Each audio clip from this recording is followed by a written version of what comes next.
Dalam bidang kajian geografi politik, media ditafsirkan sebagai geopolitik popular yang dapat mempengaruhi pemikiran dan pilihan politik seseorang.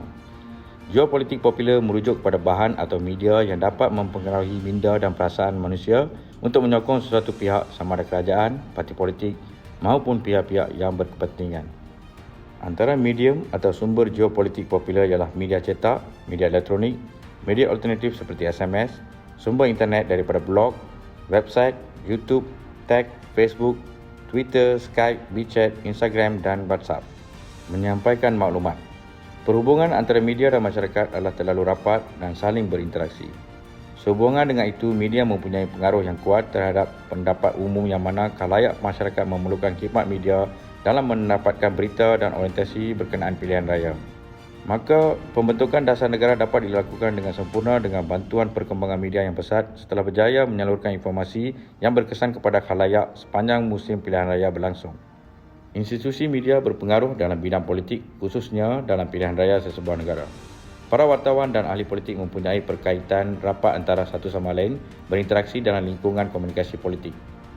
Ahli politik menggunakan media untuk tujuan menyempurnakan maklumat politik dan pada masa yang sama, para wartawan menggunakan media sebagai penyampaian utusan politik, terutama isu-isu yang bakal dipertengahkan dalam pilihan raya bagi memancing undi rakyat. Sememangnya tidak dinafikan bahawa hubungan antara ahli politik, wartawan dan media sangat rapat dan saling bergantung antara satu sama lain bagi memenuhi kehendak masing-masing.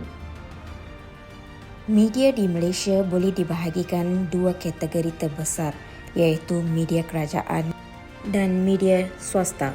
Sebagai contohnya, kita melihat peranan yang dimainkan oleh Berita Harian dan Utusan Malaysia yang didominasikan oleh kerajaan dan parti politik UMNO dalam membuat liputan positif BN dan negatif pembangkang sepanjang pilihan raya umum 1995 dan 1999.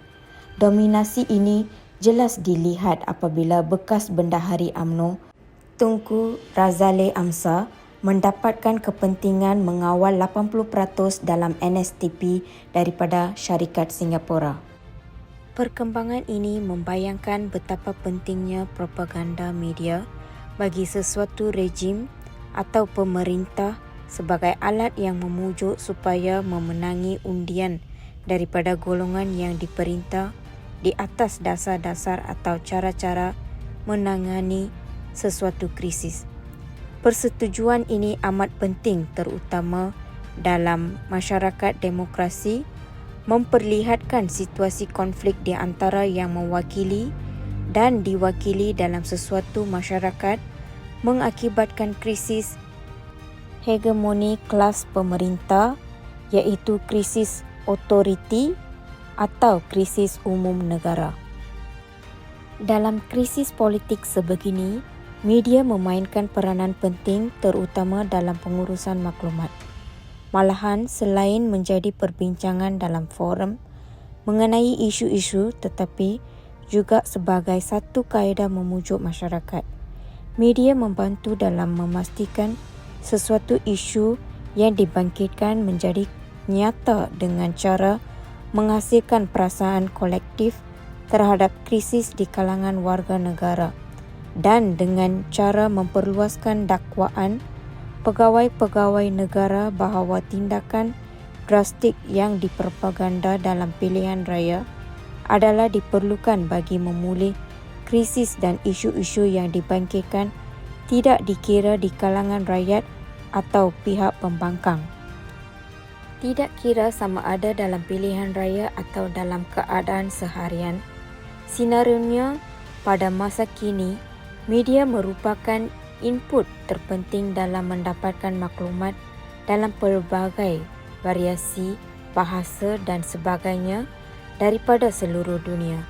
Hal ini menunjukkan bahawa media itu sendiri telah menentukan agenda apa yang rakyat perlu tahu menerusi kandungan media dan khalayak sememangnya terpengaruh dengan agenda yang ditonjolkan tersebut. Kebiasaannya, rakyat akan terpengaruh dengan suara media semasa pilihan raya kerana mereka menganggap media adalah satu-satunya sumber yang boleh dipercayai sepenuhnya.